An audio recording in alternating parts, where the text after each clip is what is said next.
Hi everyone. सो देखते हैं कि अप्रैल मंथ में आप क्या एक्सपेक्ट कर सकते हैं। ये जनरल रीडिंग है, इसमें दो फाइल आपके पास में। File one which is Celtic spirit Oracle का टैरो डेक है, and this is other one, this self care Oracle deck.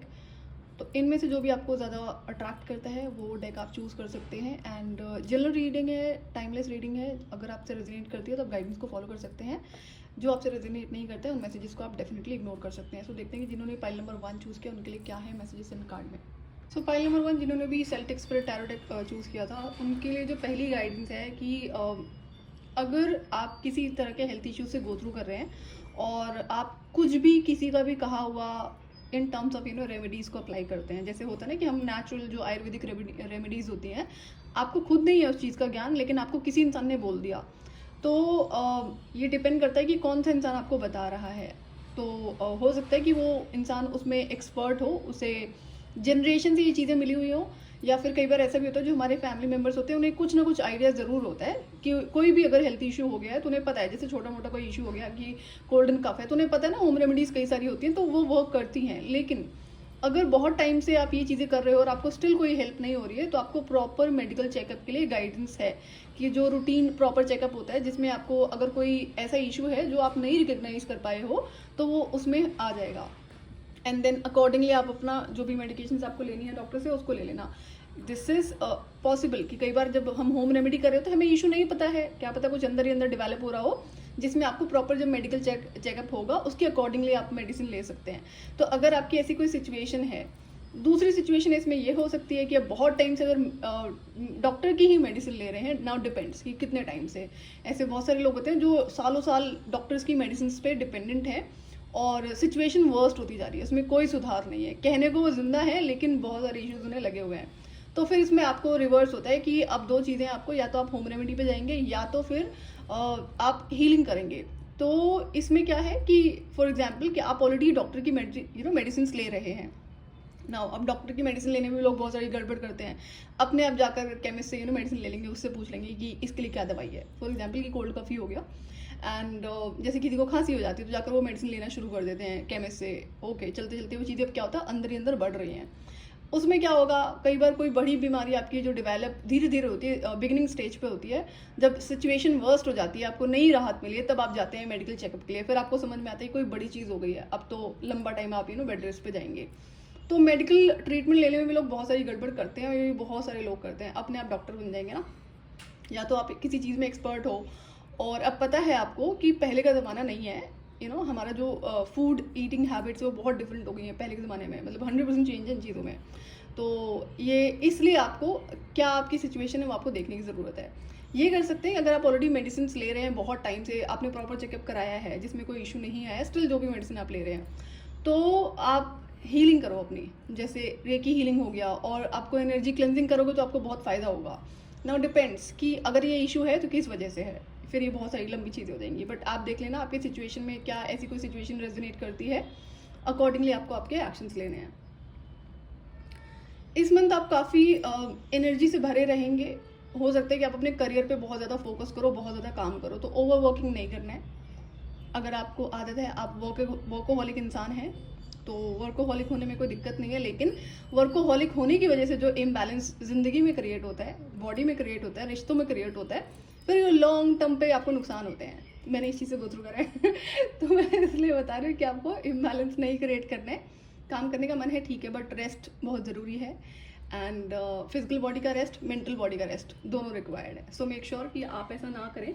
हो सकता है कि अब यहाँ पे ये भी सिचुएशन हो सकती है कि जब आप काम से फ्री होते हैं तो भी हर टाइम आपके माइंड में ये चीज़ चल रही है कि मैं और कैसे इस चीज़ को एक्सपैंड करूँ, और कैसे इस पर ग्रोथ के लिए कुछ और काम करा जा सकता है। तो इस आदत पे आपको कंट्रोल लगाने की ज़रूरत है, अगर ऐसा कुछ है तो, या फिर होगा तो।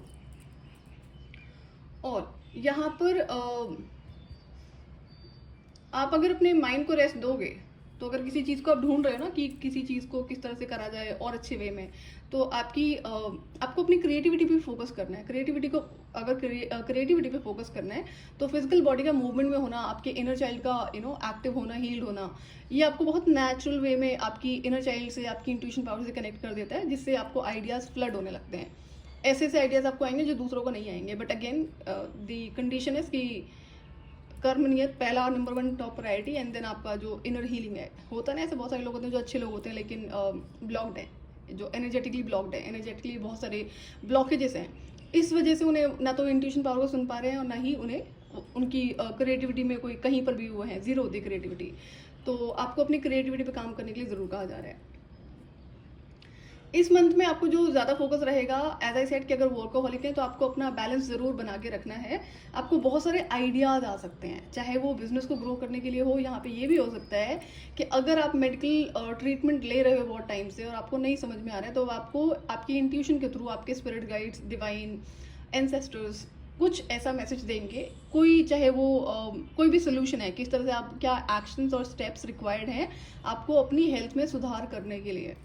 तो वो मैसेजेस भी आपको रिसीव होंगे। तो यहाँ पर आपको और ये हो सकता है कि फुल मून के दौरान हो, फुल मून या फिर न्यू मून पर आप इसे ज़रूर एक्सपेक्ट कर सकते हैं। तो ध्यान रखना है कि फुल मून और न्यू मून पर आप ज़्यादा काम ना करें, शांति से बैठो, रेस्ट करो। ये इस टाइम पे एनर्जीज बहुत डिफरेंट होती हैं और अलग अलग इंसान के ऊपर इसका अलग अलग असर होता है, बट होता ज़रूर है।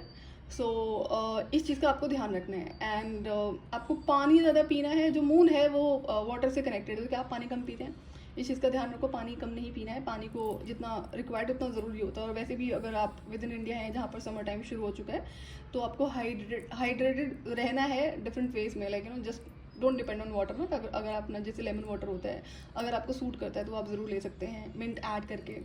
बाकी चीज़ें हम श्योर आप जानते होंगे अगर हेल्थ में आप क्या गो थ्रू कर रहे हैं। एक सेकेंड ना।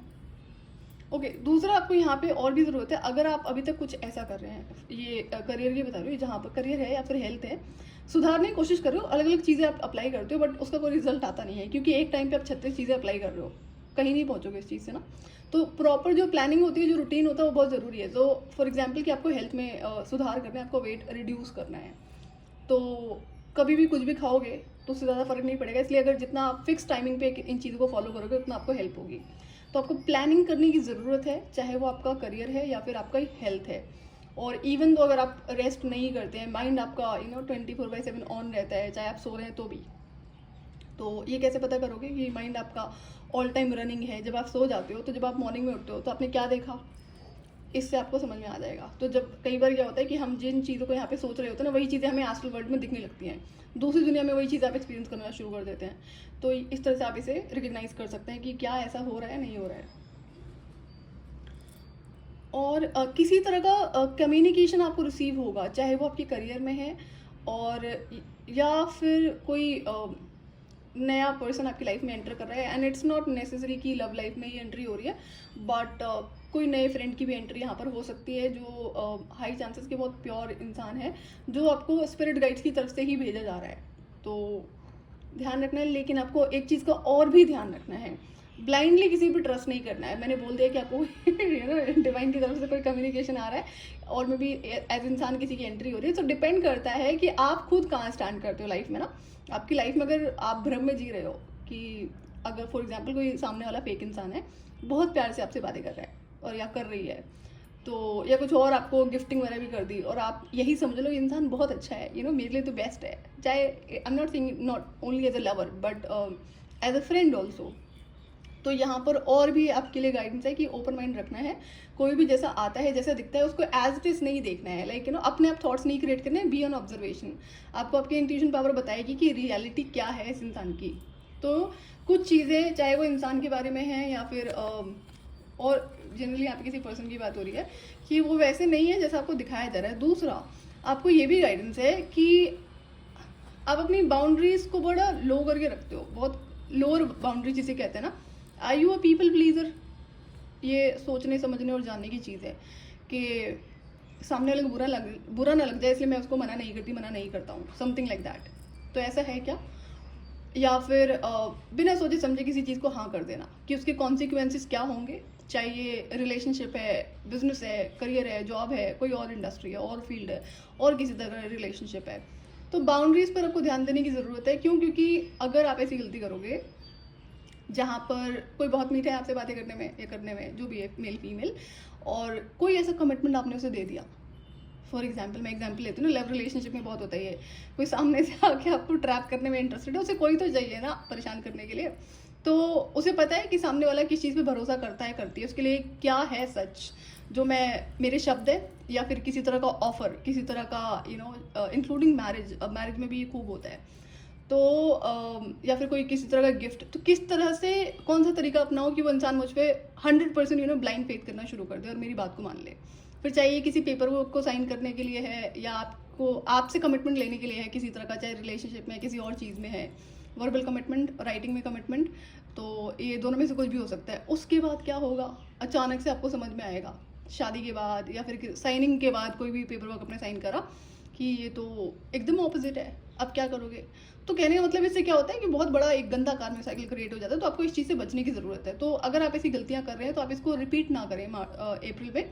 दूसरा, ध्यान देने की ज़रूरत है, जब भी कोई चीज़ रिपीट हो रही होती है, कोई भी कार्मिक साइकिल रिपीट होता है, तो वो आपको पूरा चांस दिया जाता है डिवाइन की तरफ से। आप सोचो ना, ऑब्जर्व करो, देखो इंट्यूशन क्या बता रही है।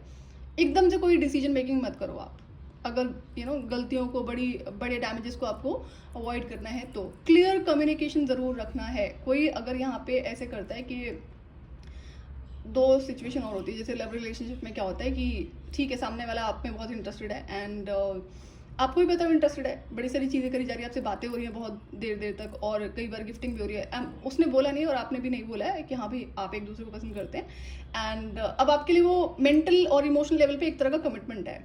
अचानक से एक दिन क्या होगा, वो इंसान शादी करने जा रहा है या जा रही है और आपको लगेगा झटका कि ये क्या हुआ, वो तो मुझ में इंटरेस्टेड था। तो क्लियर कम्युनिकेशन बहुत रिक्वायर्ड होता है। अगर कोई भी इंसान आपको इस तरह की सिचुएशन में रखने की कोशिश करता है, चाहे आप मेल हैं या फीमेल हैं, जहाँ पर ऐसा होता क्या है, इससे आपकी एनर्जीज ही ली जाती हैं। जब इमोशनली आप किसी से कनेक्ट करते हो तो हैवी लेवल पर आपकी जो एनर्जीज होती हैं वो एक्सचेंज हो रही होती हैं। तो अपनी तरफ से कोई हिंट नहीं देना है किसी भी तरह के, और बाउंड्रीज में रहना है।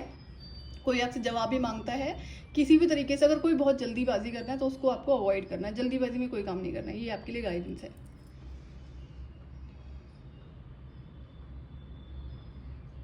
एक सेकंड ना,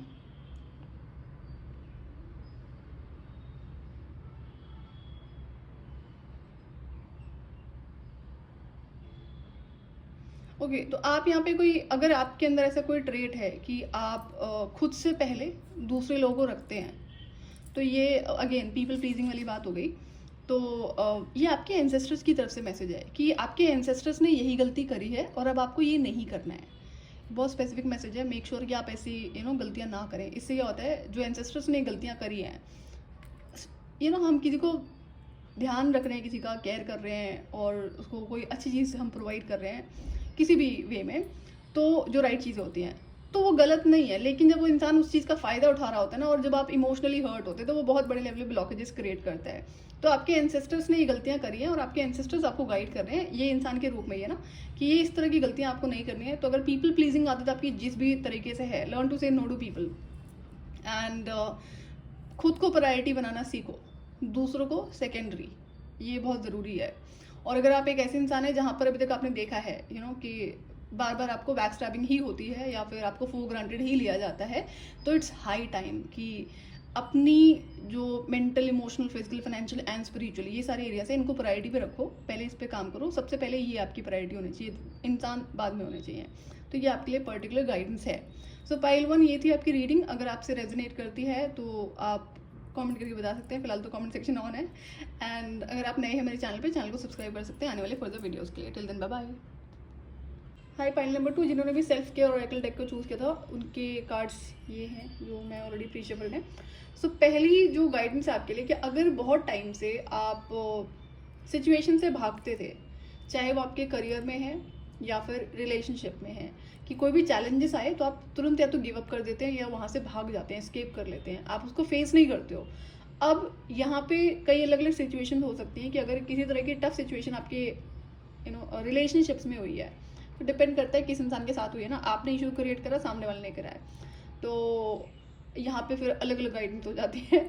तो अब क्या करोगे आप अप्रैल मंथ में कि सिचुएशन से भागना बंद कर दोगे। यहाँ पे एक कार्ड रिवर्स आया था, तो आपको अपनी सिचुएशन का पता होगा। तो सिचुएशन जब आप भागेंगे नहीं, उसे फेस करेंगे। जब आप फेस करोगे, अगर ये रिलेशनशिप्स में है, सो बी रेडी कि रिश्ते टूटेंगे ज़रूर।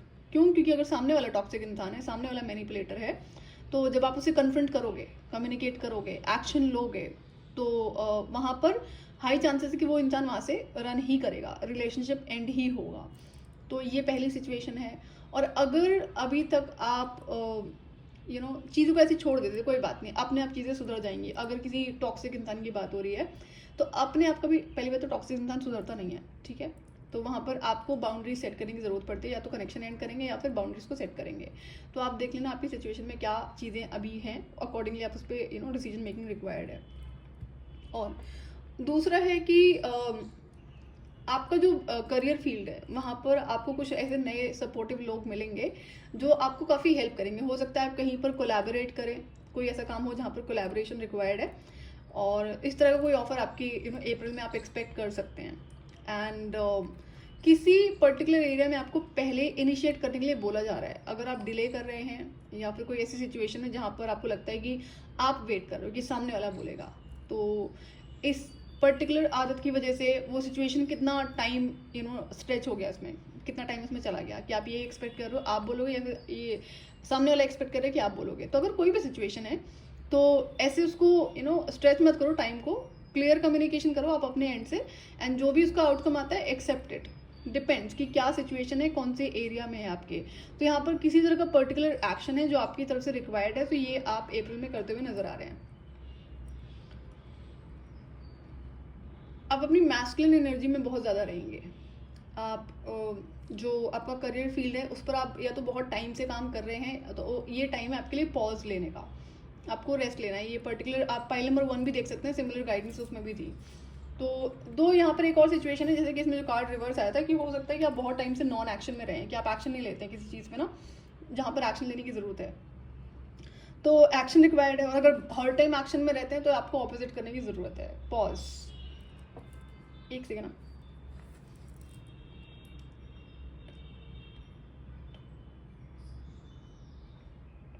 ओके, तो यहाँ पर जो दूसरी गाइडेंस है कि अगर कि जैसे कई अलग अलग सिचुएशन होती है ना कि कोई ऐसी चीज़ है जहाँ पर सामने वाले की तरफ से एक्शन रिक्वायर्ड है।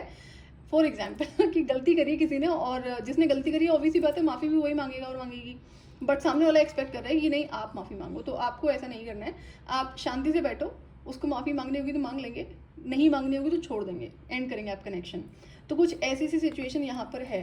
तो अगर आप हर टाइम एक्शन मोड में रहते हैं कि नहीं मैं सबसे पहले इनिशिएट कर दूँ या मुझे करना चाहिए, या यू फील रिस्पॉन्सिबल कि ये मेरा काम है, तो इस पर कहीं पे आपको कंट्रोल लगाने की ज़रूरत है। Learn to pause. ऐसा बहुत बार होता है कि अगर हम हर टाइम एक्शन मोड में रहते हैं ना, तो हमें दूसरी वाली जो एनर्जी है उसको लर्न करने में बहुत टाइम लगता है। तो अगर आप मैस्कुलिन एनर्जी में बहुत ज़्यादा रहे हैं तो learn to connect with your feminine energy. Nature से कनेक्ट करो। अगर आपको दिक्कत होती है कि मैं कैसे करूँ, अगर आप एक वर्कोहॉलिक इंसान है तो आपको पता ही नहीं कैसे रेस्ट करना है ना, आप चाहोगे भी तो भी आपको वो पुश लगेगा नहीं मैं काम ही कर लेती हूँ, तो ऐसे वाला कोई यहाँ पे सीन हो सकता है। तो आपको रेस्ट करना है, पॉज करो, थोड़ा लाइफ में रिलैक्स करो। अगर हर टाइम काम ही करते रहेंगे आप, तो इससे क्या होगा, एग्जॉस्ट हो जाएंगे, और उसके बाद क्या होगा, स्ट्रेस बढ़ेगा तो फिर आपको अनदर लेवल पे इश्यूज हो जाएंगे। तो इस तरह से आपको नहीं करना है। बाकी दूसरा जो आपकी लाइफ में किसी तरह का कॉन्ट्रैक्ट आ रहा है और ये आपके करियर फील्ड में पार्टनरशिप होगी आपकी किसी से अप्रैल मंथ में, तो मेक श्योर कि चीज़ों को तरीके से पहले आप ऑब्जर्व करें। किसी भी चीज़ को यस करने से पहले उसको प्रॉपर, अगर ये करियर फील्ड है तो पेपर वर्क को ध्यान से पढ़ना है, एंड देन अकॉर्डिंगली अपने डिसीजंस को लेना है। दूसरा यहाँ पे ऐसा भी है कि अगर आप कुछ ऐसा है जहाँ पे जो कि एक्शन वाली बात है यहाँ पे कि आपको टेंशन हो जाती है अगर आप काम नहीं करोगे तो आपको रिजल्ट नहीं आएंगे। ऐसा नहीं है ना, कुछ तो ऐसा होगा आपकी ज़िंदगी में। क्या ऐसा कौन सा काम कर रहे हो कि जहाँ पर आप छोड़ दोगे तो रिजल्ट्स आने बंद हो जाएंगे? ऐसा कौन सा काम है? अगर आप काम कर रहे हो, कुछ टाइम रेस्ट कर लोगे तो उसमें ऐसा थोड़ी ना कि रिजल्ट्स आने बंद हो जाएंगे। कल को अगर हेल्थ ख़राब हो जाएगी तो आप अचानक से फिर रेस्ट पे जाओगे, लंबे रेस्ट पे। तो ये आपके लिए गाइडेंस, आपको आपकी सिचुएशन का अच्छे से पता होगा। एंड आपको वाटर रिचुअल परफॉर्म करना है, वाटर क्लेंजिंग करनी है। एंड यहाँ पे जो पर्टिकुलर गाइडेंस है कि एज अगेन ये फिर वहीं पे जा रहा है, आप बहुत ज़्यादा वॉक करते हैं या फिर हर टाइम एक्शन मोड में रहते हैं तो you need rest. And energy cleansing करेंगे तो आप, अगर आप मेंटल लेवल पे आप बहुत ज़्यादा कॉन्स्टेंटली थिंकिंग मोड में रहते हैं तो उसमें आपको हेल्प होगी। तो वाटर रिचुअल, कई तरह के रिचुअल होते हैं, जैसे आपका जो डेली क्लेंजिंग रिचुअल है, आप नहाते हैं तो उसमें थोड़ा सा जो रॉक सॉल्ट होता है वो डाल दिया आपने। एंड दूसरा है कि आपके जो फीट हैं उसको एक पानी भरो, जिसमें भी भर सकते हैं, जिसमें हम पैर रख सकते हैं, उसमें से थोड़ा सॉल्ट डालकर 15-20 मिनट अपने फीट को सोक करो, एंड देन उस वाटर को आपको सीधे फ्लश ही करना है, कहीं ऐसे नहीं फेंकना है बाथरूम में। इससे क्या होगा, आपकी एनर्जी क्लेंजिंग होगी, आपको बहुत हेल्प होगी। सेल्फ लव को इंक्रीज करने की ज़रूरत है। सेल्फ लव पर आपको ध्यान देना है। अगर अभी तक आप प्लान कर रहे थे कि नहीं ये एरिया है जो आपकी लाइफ का मिसिंग है और आप इसे करने की सोच रहे थे, कुछ तो होगा पर्टिकुलर, तो ये जो सोकिंग इन जो आपके फीट है ना, ये भी रिचुअल, ये भी पार्ट ऑफ सेल्फ लव ही है। अपनी बॉडी का बहुत ज़्यादा ध्यान आपको रखने की ज़रूरत है। एक सेकंड, मैं कार्ड नहीं दिखा सकती, एक second. Okay, so now is the time to love, nurture and heal yourself. Self-love is not simply a state of mind about feeling good. It's a state of appreciation for yourself that grows and matures from actions you take to support your body, mind and soul. Okay, so mind, body and soul तीनों को आपको rest, relax करने की ज़रूरत है। इसके लिए आप कौन सा रिचुअल करेंगे वो आपको ज़्यादा अच्छे से पता होगा। हीलिंग ही करनी है, आप नेचर में टाइम स्पेंड करो, अपना जो वाटर रिचुअल बताएं वो कर लो, इससे आपको काफ़ी हेल्प होगी। तो ये पर्टिकुलर मैसेजेस हैं, बहुत ज़्यादा कार्ड इसमें नहीं आए हैं। एंड सो यहाँ पे जो दो मेन मैसेजेस हैं, अगर आप ऐसा प्लान कर रहे थे तो ये आपके लिए कॉन्फर्मेशन है, साइन है कि हाँ यही करना है। कि अगर बहुत ज़्यादा आप एक्शन मोड में रहते हैं और आपको ऐसा डर रहता है, अगर किसी तरह का फियर है ना कि मैं ये नहीं करूँगी तो सामने वाले चले जाएंगे ज़िंदगी से, तो जाने दो। आप ही के चलाए, अगर रिश्ते चल रहे हैं, आप ही के चलाए सिर्फ बिजनेस चल रहा है, तो वो कब तक चलेगा ना। एट दी एंड आप बर्डन फील करोगे। तो ये चीज़ आपको ध्यान देने की ज़रूरत है। सो पाइल नंबर 2 ये थी आपकी रीडिंग। मैं आपसे फिर मिलूंगी नेक्स्ट वीडियो में। Till then bye bye.